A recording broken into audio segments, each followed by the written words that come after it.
Hey, Steve. Hey, Jim.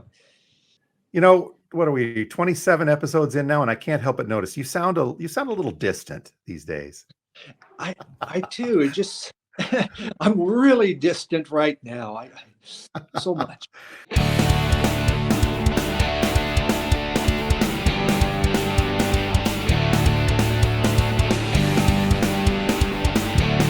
This, I guess we could just call our vacation episode. So, welcome once again to Two Guys Talking About Records, a vinyl community podcast. My name's Jim. I'm a record store owner. And I'm Steve, a record collector. And yes, even people that like records take vacation. Of They course, we go do. buy So, this records. is That's what we do on vacation. This is kind of a on tough one vacation. because, yeah, Steve, you are currently out of town, and I'm about to be out of town in the days that we normally record these. So, here we are connecting via the internet and technology. Yes, very exciting. I figured it out. You're never too old. So you'll have some record store stories to share on the next episode, correct? Yeah, I did. I do. I had yeah. I only visited one record store out in Denver, but I can share what I picked up on it. Okay, and we'll get to our pickups in just a second here. But I don't take many vacations, but I don't really consider this to be a vacation. But I'm heading over to Ontario, Canada, to go see a Rush tribute band called Moving Pictures. I've worked with the gentleman Steve Brown from Rush Fest Scotland for a couple of years now on their releases, and found out he was heading to none other than Lakeside Park in St. Catharines, Ontario, for a tribute show and a fundraiser show. So I'm going to make the trek over there, and I'm going to hit some record stores in Ontario on the way too. I always loved doing that. I did that about 4 or 5 years ago and came back with some gems. So I'm Isn't looking it? forward Yeah, to that. that's it is when you can take a trip and you have the time that you can actually do this. But this is going to be really exciting to meet this guy because yeah, you say he's from Scotland. So I mean, what was the Yep. chances of ever meeting him? Wow. Not many, but this is a nice little central point, and it's for a good cause too. They're raising money for cancer research through the Neil Peart Foundation. So that should be a good time, and I'm really looking forward to it. And I'll share that story on our next episode as well. It deals with Rush. What more could you ask for? There you go, man. Yeah. So, do you have some pickups? We alluded to that. You do have a couple of that we can talk about in our brief stay this morning. Yes, exactly. One of them it's called Turkish Freak Out, and it is psych and folk singles from 69 to 80. It's a 2 album set. I'm looking at that. Turkish folk, some psychs, that can be all over the place. So he's the guy there, the owner of the store is like you. He just, hey, well, let's put it on Spin It. All right. And it's like, wow, that is really, really good. So And he had you listened even to had a it. freak out. Yeah, it was. So that was very, very exciting. I picked up there an original. It's a French pressing of The Horrible Truth About Burma, and that is from oh my God, I just went Mission of Burma. And Oh, I love okay. Mission of Burma, a great Boston band, and I'd never had this in vinyl before. So just to see it there, a French press, but even though I can't pronounce anything in French except French fries, this is still pretty exciting to find. Uh, and I found he had an original from the Minutemen, Ballot Result.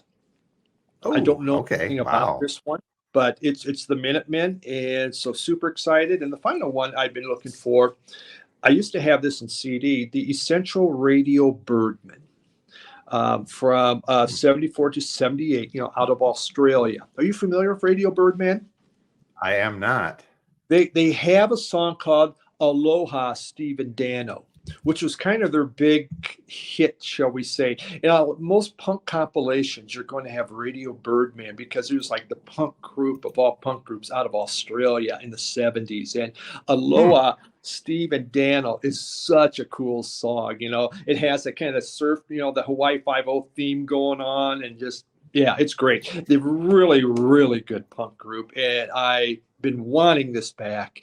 I'd saved my vinyl, so excited to get this. It was a current reissue, so yeah, very lucky. How Always about you? fun. What do you got? Lean week here. It's been kind of an odd week because we're working on some inventory stuff with the store. So it's been a little bit lax as far as me bringing other stuff in because I'm shifting I'm shifting a whole bunch of stuff around inside of Discogs, and Discogs has been acting up of late. I'll get to this in a second. Very interesting. But I upgraded. One of these is an upgrade. It's a Bob Seger Brand New Morning from 1971. And I'd had a copy of that for a while. It's not a very well-known Seger album. And quite frankly, it's not a really great Seger album. There's nothing huge hit-wise on there. It's just but it's a valuable one for whatever reason. So I upgraded a copy. I've got one with nice clean vinyl, and it's a better cover.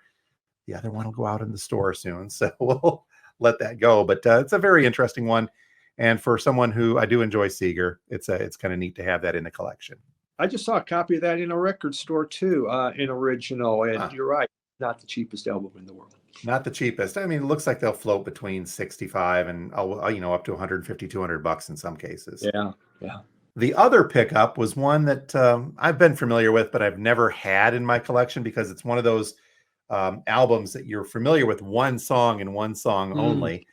And this is Timbuk 3 and the Greetings From album. This is the song, of course, being The Future's So Bright, I Gotta Wear Shades. And I'm familiar with the album from my college radio days because that song got a lot of airplay. And I had listened to the album before, but it's been probably 25 years since I've given it a good hard listen. We had a copy come in.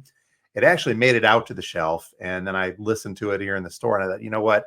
I think I'm going to hold this back for a while. There's some other great music on here.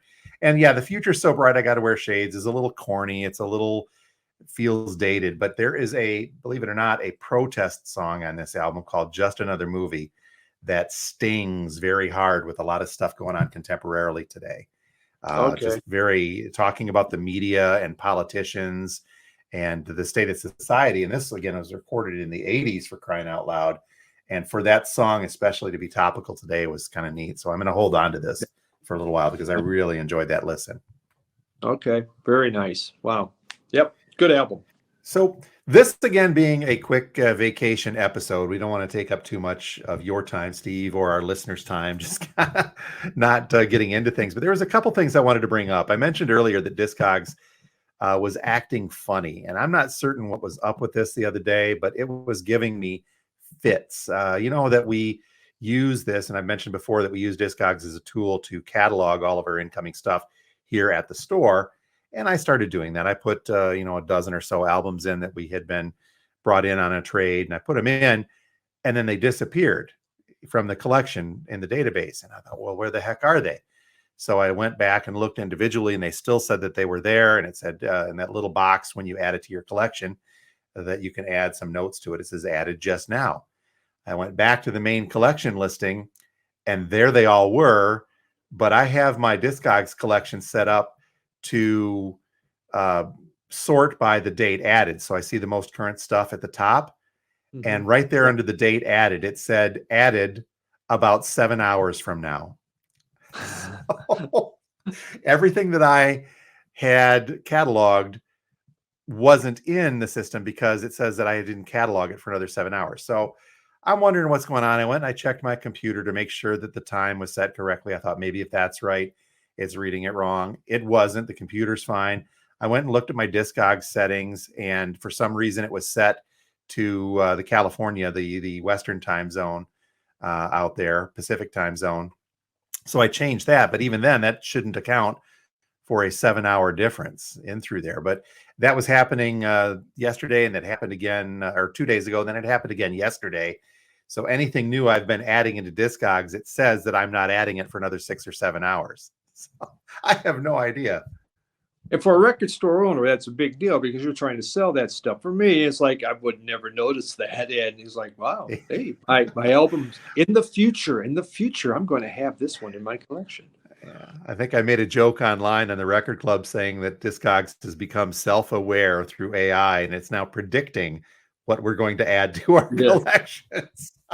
That could be dangerous. That's right. So exactly. I don't know. Maybe Discogs is just backlogged. That doesn't make any sense either. But you never know, for crying out loud. Hey, speaking of Discogs, this also popped up, and this going back to our discussions about me not selling on Discogs for the time being. I'm still up in the air about that. But Discogs now has a pop-up at the top of every page unless you exit out. And I did get a note on this. I didn't pay much attention, but they're having what's called a summer flash sale. Yeah. And they're advertising, which is odd because Discogs themselves do not sell. It's the users. So this summer flash sale, they're saying up to 50% off August 25th through the 26th. So basically, when you're listening to this, this is now in the past because we air this on Sundays. But it says enjoy up to 50% off of vinyl records and more from select Discogs sellers. The sale starts at Friday the 25th and runs through the 11:59 on the 26th. Discounts will already be applied to items in each seller's store. So what they did was go through and solicit or somehow select certain sellers, my guess being power sellers on Discogs, and somehow convince them to offer big discounts in their stuff. But this is odd. I've never seen this kind of a thing pop up through Discogs before, where they're advertising and offering a sale of users items through the Discogs marketplace. Yeah, I saw that too. I'm looking at it. I go, well, that's the last thing I need is more temptation. So no, thank you on that. But yeah, when they always say up to 50% off, that could mean, hey, we got one item that's 50% off, Yep. but everything else, we'll give you 10%. You can do whatever you want. But it is, that was something I was surprised too, because I go, but that's not, I get, it's just how Discogs is changing. And it is become more toward that Amazon. Well, even, you can find these albums on Amazon. All of a sudden they'll pop up in there. You're looking for an album. You can buy it from this person that chances are is very much in Discogs. This is just me speculating. But again, I can't help but wonder if Discogs is attempting to position themselves for something different and bigger, or God forbid, a buyout from that giant rainforest conglomerate. Yeah, it feels that way because something like this is totally changing what they've done. And obviously, if they sell more, as you've gone through, how much they make, so that sale is going to help them. Yeah, interesting as always. So we'll watch that and just kind of take things where they are. One other item I wanted to bring up. I was going to say, if someone's listening and they do that, drop us a line, let us know, comment on what was your experience like with that? Did you get a good deal? Was it easy to find? Kind of interesting to know. Well, yeah, you mentioned you're not going to, and obviously in the next day or two, I'm not going to be able to do much exploring on Discogs to see what's out there and what is at a discount. But as a record store owner, I would sure like to encourage people to visit their local independent record stores instead of buying online. But that's just me. Yep. I'll do that. I'm there with you. Thank you. All right, man. All right. Hey, one other item before we go in this abbreviated kind of AK type of show. Steve and I recently had a great opportunity to talk with Chance from the Concert Buddies podcast. He had been after us to do a little bit of a combined show together where he wanted to talk to Steve and I about our podcast, which you can find on Spotify, iHeartRadio, and such. Heck, you're listening to it now, so you know where to find it. But we did record that with Chance. And Steve, any thoughts on that? It was a good time, actually. Yeah, it was. It's always a good time. Chance is a great guy, really good at doing interviews, asks good questions, keeps it going, keeps it on track, which I appreciate from him, but just a very, very nice person.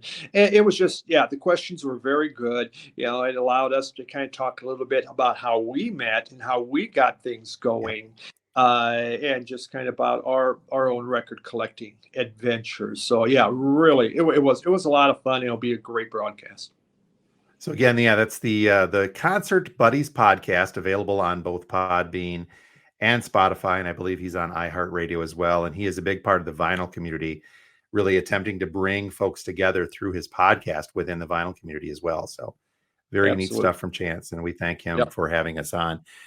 The audio and video, he does his video podcasts, which we just do audio, but that he said should be available in a couple of weeks. When that does go live, we will share that on our respective social media pages. And I think we're going to actually put the audio up from that podcast onto ours after he has his premiere. Yes. Yep. So we'll have a week off. Wow.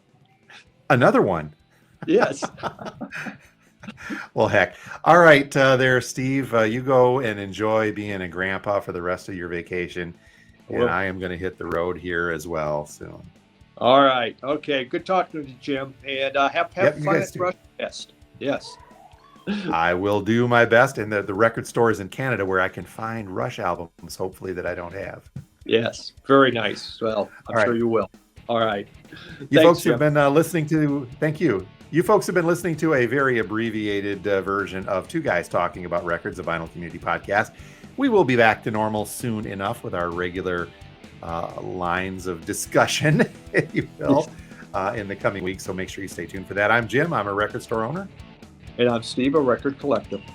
In Denver. Have a great one, folks. Bye.